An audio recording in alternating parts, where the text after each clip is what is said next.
Salut tout le monde, j'espère que vous allez bien. Aujourd'hui on se retrouve dans une nouvelle vidéo et une vidéo que j'avais super envie de faire. On est pendant le long week-end de mai, donc le 19, 20, 21. On est le 20 mai, donc le dimanche, il est 15h, donc je la commence super tard cette vidéo, mais bon, c'est pas très grave. Du coup je commence à partir d'aujourd'hui 15h ce riz de thon et je finirai mardi. Donc là mon but c'est de binge-reader, ça se dit, binge-reader, de lire Lady Helen, qui est une lecture commune que je fais sur Instagram avec les petits bonheurs de Mel. Donc je vous mettrai son pseudo en barre d'infos et aussi n'hésitez pas à venir me suivre sur Instagram. Je suis pas très active en termes de posts, mais j'essaye quand même de poster en story mes avis et juste vous pouvez voir en temps réel ce que je lis un petit peu pendant la semaine.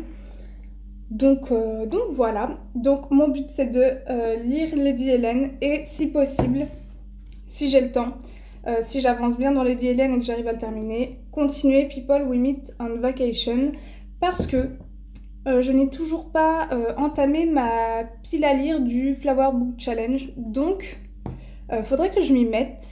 Et ouais, donc voilà, ce seraient les deux livres que j'aimerais, lui j'aimerais le finir, lui j'aimerais reprendre la lecture, j'en suis à un peu plus de la moitié, donc comme ça sera fait, ça sera lu, et je ferai une pierre deux coups, quoi.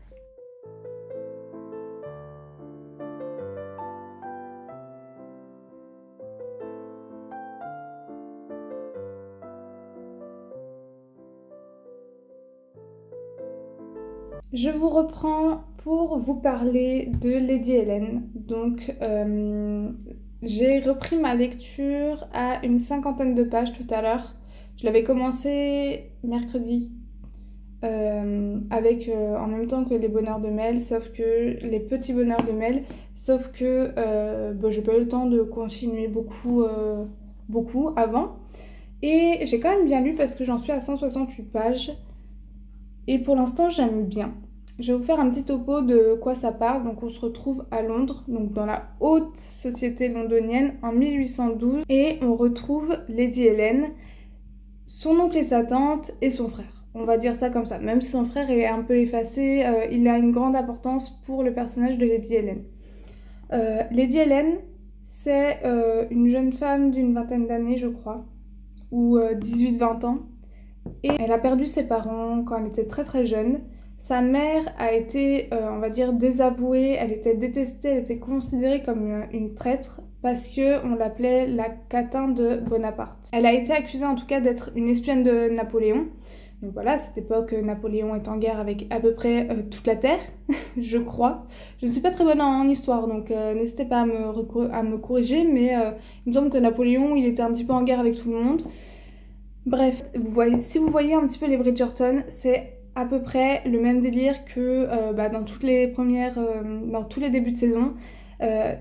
Lady Helen, elle va être présentée à la cour, à la reine, et il faut qu'elle fasse bonne impression, voilà, c'est très important, surtout que sa mère, elle a un petit peu jeté la honte sur la famille, tout ça. Ses parents sont morts, donc en fait, depuis son plus jeune âge avec son frère, ils sont élevés par son oncle et sa tante. Son oncle est très très antipathique, j'ai beaucoup de mal, de toute façon, la manière dont il est décrit, c'est très compliqué de s'attacher à lui. Sa tante un peu plus, même si elle est un petit peu plus... elle est quand même vachement matrixée par les convenances, tout ça. Lady Helen, elle se prépare à rencontrer la reine, c'est beaucoup de stress, beaucoup de pression, parce que du coup... Qui dit être présentée à la reine, présentée à la haute société, dit trouver un mari. Elle va faire la connaissance d'un noble, donc je vais dire Monsieur Carlston, mais c'est pas monsieur, c'est un duc ou un comte ou un seigneur ou je sais pas quoi. Et il va chambouler sa vie. En plus de tout ça, on a une histoire de disparition parce que l'une de ses servantes va disparaître et elle va vouloir mener l'enquête. Donc ça fait quand même beaucoup de choses ensemble et en plus de ça, elle veut découvrir pourquoi sa mère en fait elle a été déshonorée, pourquoi on la considère comme une traître, parce qu'on lui a dit qu'elle a été espionne de Bonaparte, mais en attendant, elle sait pas exactement quelle a été sa faute. Voilà, personne ne veut lui dire exactement ce qu'elle a fait de mal, sa mère, donc voilà, c'est un petit peu compliqué. Enfin, c'est un petit peu compliqué pour elle. Maintenant, je vais vous parler un petit peu donc, de ce que j'en pense. Je trouve que ce début de lecture est pas compliqué, mais il est lent. Je trouve que l'intrigue, elle met du temps à se mettre. Ce qui n'est pas forcément un mauvais point, mais moi j'ai trouvé qu'il y avait certaines longueurs, notamment dans les descriptions, où je me suis dit, c'est pas utile. C'est pas utile parce que ça n'apporte rien à l'intrigue. Et il y en a quand même beaucoup, surtout au début du livre. Et moi, ça, au bout d'un moment, je commençais un petit peu à m'en lasser. Mais passer les 50-60 pages, on en a beaucoup moins. Donc je dirais que les 100 premières pages sont un peu plus compliquées à lire que la suite, pour l'instant. J'aime beaucoup le personnage de Lady Hélène. Elle est très empathique, contrairement à son nom qui est très antipathique. Sa tante, elle est attendrissante quand même, parce qu'elle veut quand même le bien de sa nièce. Mais c'est vrai que Lady Hélène, elle a pas de droit, elle a pas le droit de faire plein de choses. Voilà, c'est un petit peu compliqué pour elle. Mais ouais, elle est trop mignonne. Elle est très courageuse, je trouve. Et ouais, j'ai trop hâte de suivre ses péripéties parce qu'en plus, elle a un don. Et elle n'est pas censée avoir un don. Et ouais, je pense que c'est un rapport. Du coup, je pense que c'est un rapport avec sa maman, mais je ne sais pas. On verra bien. Je vais pas vous en dire plus parce que j'ai pas envie de vous spoiler, sachant que là, j'en suis encore au début. Parce que c'est une belle bricasse de 640 pages.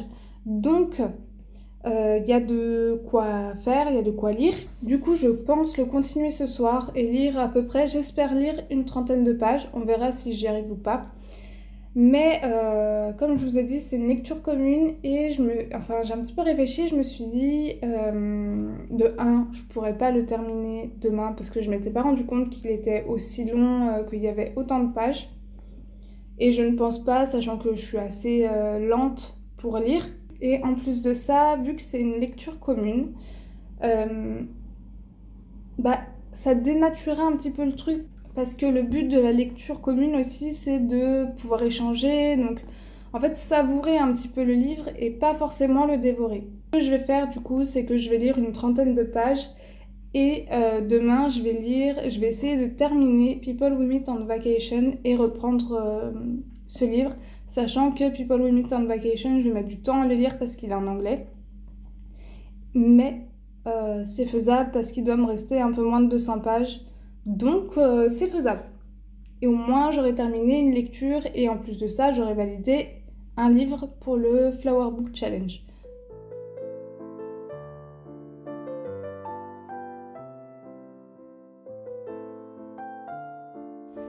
Bon du coup je vous reprends avec ma lecture de People We Meet on Vacation. J'ai commencé à la page 200 et là j'ai lu 100 pages dans la journée.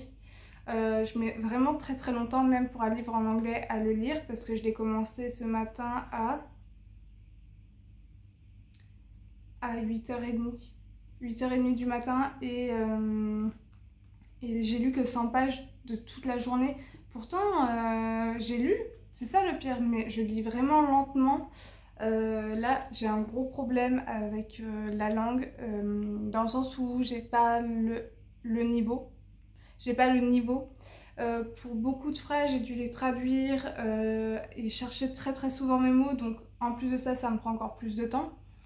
Et je ne sais pas si j'ai du mal avec la plume, si c'est un problème de niveau, si c'est un problème juste avec l'histoire. Mais je trouve que c'est assez long. Là, j'en suis donc à 300 pages.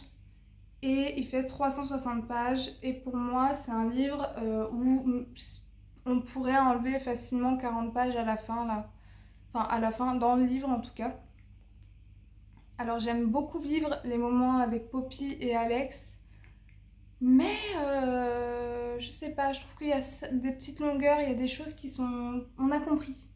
Enfin en fait quand on arrive à la fin c'est on a compris.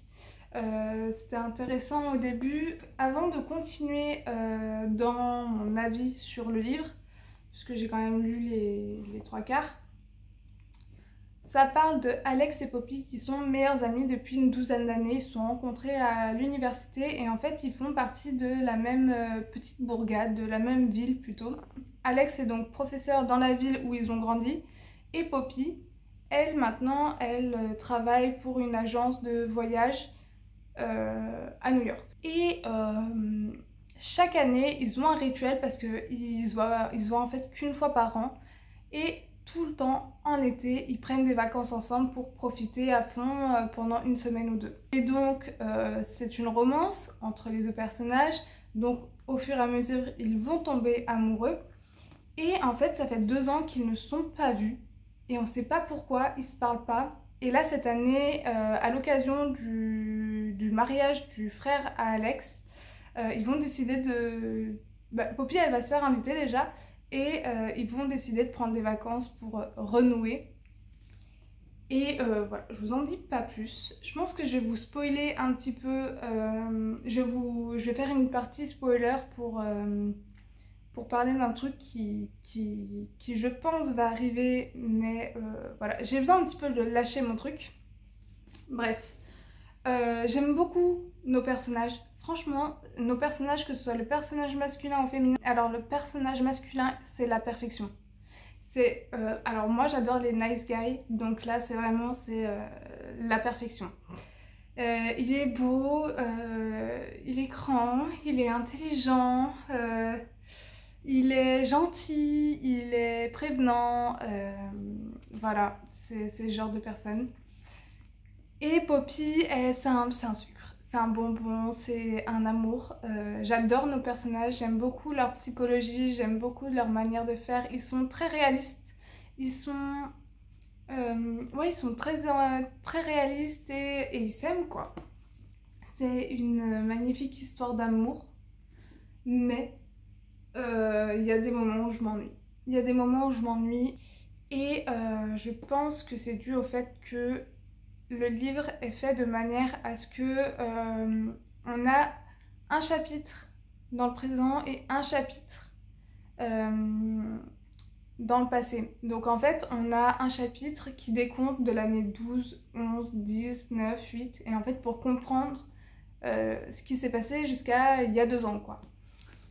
Et au départ, franchement, j'ai adoré le fait qu'on retourne vraiment aux prémices de leur amitié jusqu'à maintenant, sauf que plus on avance dans le livre, plus on veut savoir ce qui se passe dans le présent et plus certaines fois en fait les chapitres sont longs dans le passé et des fois ça m'intéressait pas.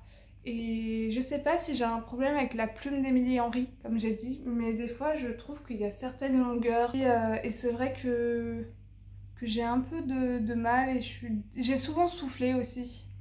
Donc voilà, on va passer vite fait à la partie spoil. Donc je vais vous mettre un timecode si vous voulez pas vous faire spoiler tout simplement. Bon, là j'en suis à 300 pages et Alex et Poppy ont conclu.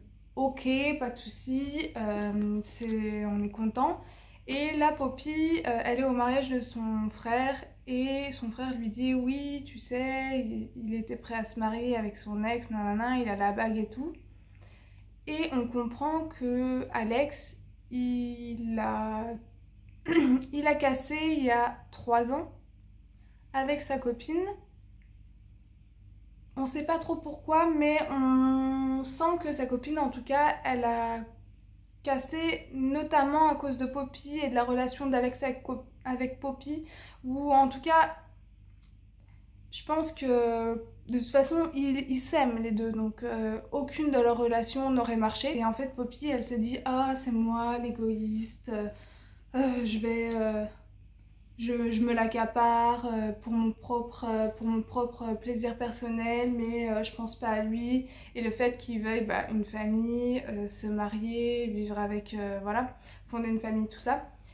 Et du coup, j'ai peur qu'on parte sur un truc de je t'aime mais je ne veux pas être avec toi parce que c'est pour ton propre bonheur, je ne suis pas la bonne, nanana, parce qu'on veut pas les mêmes choses. Et lui, au contraire, la seule chose qu'il veut, c'est être avec elle. Du coup, donc j'ai un peu peur qu'on parte sur ça, parce que j'avoue que c'est pas très original.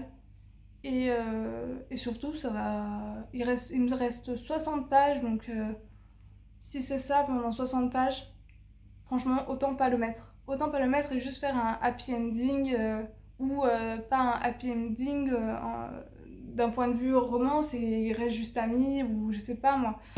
Mais ouais, j'ai peur de ça. Et je pense que je serais très déçue si ça se passe comme ça pendant les 60 dernières pages.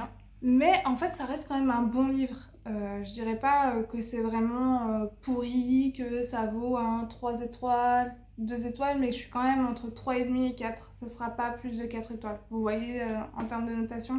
Après, moi, je note, je dirais quand même assez gentil. C'est-à-dire qu'il y a un livre que j'ai adoré, mais qui n'est pas un coup de cœur. Ça va être un 5 étoiles.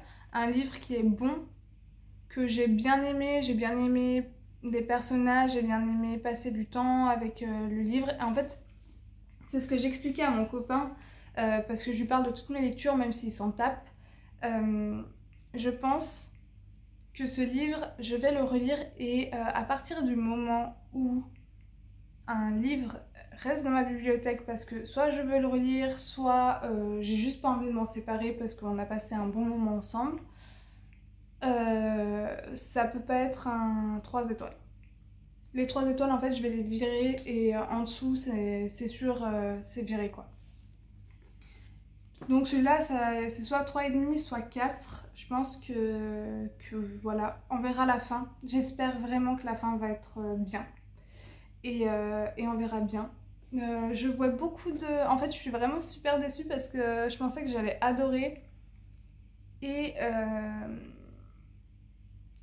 je sais pas que j'aime pas, mais c'est pas non plus la lecture de l'année. Maintenant, je vais vous parler de Lady Helen. Donc hier, j'ai pas beaucoup avancé, j'ai lu une vingtaine de pages. J'aime bien, ça commence enfin à se mettre en place, à s'enchaîner assez rapidement. J'aime beaucoup toujours le personnage de Helen, je trouve que ouais, ça avance assez vite. De toute façon là pour l'instant j'ai pas assez avancé pour vous en parler plus. Mais sachez que pour l'instant j'aime bien. Après ça va pas non plus être la lecture de l'année, en tout cas je ne pense pas. On verra la suite, parce qu'il me reste encore quasiment 400 pages. Donc il y a de quoi faire. On est mardi matin, hier j'ai pas eu le temps de relire. Et du coup je viens de lire le chapitre 31 là ce matin. Et je pense que c'est mon préféré du livre. Ce que je pensais qu'il allait arriver pour l'instant, ça n'a pas l'air de se profiler de cette manière-ci. Donc je suis très contente parce que sinon, comme je vous ai dit, j'aurais vraiment été déçue. Pour l'instant, j'aime beaucoup, comme j'ai dit en fait, j'aime beaucoup Alex et Poppy. Ils sont mignons, ils sont très honnêtes l'un envers l'autre et ils se disent la vérité quand ils se posent la question, quand ils prennent leur coronesse et voilà. Mais après j'avoue que c'est pas facile même quand t'as conclu de parler de tes sentiments avec quelqu'un, faut avoir confiance et en plus t'as peur. Enfin, on est beaucoup à avoir vécu cette situation, donc c'est totalement compréhensible. Ouais, c'est une belle histoire d'amour, mais c'est vrai que moi je trouve qu'il y a trop de longueur, notamment entre la page 200 et 300 quoi. Mais bon, ouais, pour l'instant ça remonte le niveau. J'attends de voir, il me reste encore 5 ou 6 chapitres. J'espère les terminer aujourd'hui, on verra. De toute façon, si j'arrive pas à les terminer ce soir, vous aurez mon avis dans l'update lecture du printemps et dans l'update lecture du coup de ma pile à lire du Flower Book Challenge. Bon, je vous reprends, on est mardi soir, il est tard, je suis désolée pour cette luminosité, mais il est 22h. Mais j'ai fini People We Meet on Vacation. Et cette lecture aura été laborieuse, aura été à la fois énervante et comme vous voyez j'ai un smile parce qu'en fait j'ai adoré la fin. Alors vraiment, jusqu'au chapitre 31, 32, j'étais partie pour lui mettre 3 étoiles et demie. 3 étoiles et demie. J'ai bien aimé la fin, du coup je vais lui mettre 4 étoiles. Mais vous savez ce sentiment où on a vu un film et en fait on sait que c'est pas incroyable, mais j'aime bien. Tu vois? C'est ce truc de ah mais j'aime bien en fait. C'est nul mais j'aime bien. Le livre est pas nul par contre. Il est pas nul. Par contre j'ai trouvé qu'il y avait des longueurs. J'ai trouvé que pour certaines choses on s'attardait trop et sur d'autres pas assez. On aborde plein de sujets super intéressants et en fait on va pas assez dans le détail et c'est assez dommage. C'est vrai que moi j'ai beaucoup plus aimé les périodes donc, qui se passent aujourd'hui que les périodes antérieures. Après elles étaient bien mais c'est juste que vu qu'il y en a 12, et ben au bout d'un moment ça fait un peu trop et il y a certains chapitres qui sont très longs. Je sais pas si j'aurais préféré ma lecture en français, je pense que déjà elle aurait été plus fluide donc elle aurait été moins compliquée aussi à lire. Mais j'aime bien, je crois que j'aime bien la fin. Faudrait que je le relise. Je pense que je vais lui donner une seconde chance. Et on verra après si je le garde toujours dans ma bibliothèque ou pas. Mais bon, je vous le conseille quand même. Je pense qu'il faut se faire son avis là-dessus. Et peut-être que... Ouais, je pense qu'il faut se faire son avis là-dessus. Ce 48 heures et 2 tons est terminé. J'aurais fini People Vomit on Vacation. Voilà. Et j'aurais quand même bien avancé dans Lady Helen. J'espère que cette petite vidéo vous aura plu. N'hésitez pas à vous abonner, à liker et à commenter. Et on se dit à la prochaine.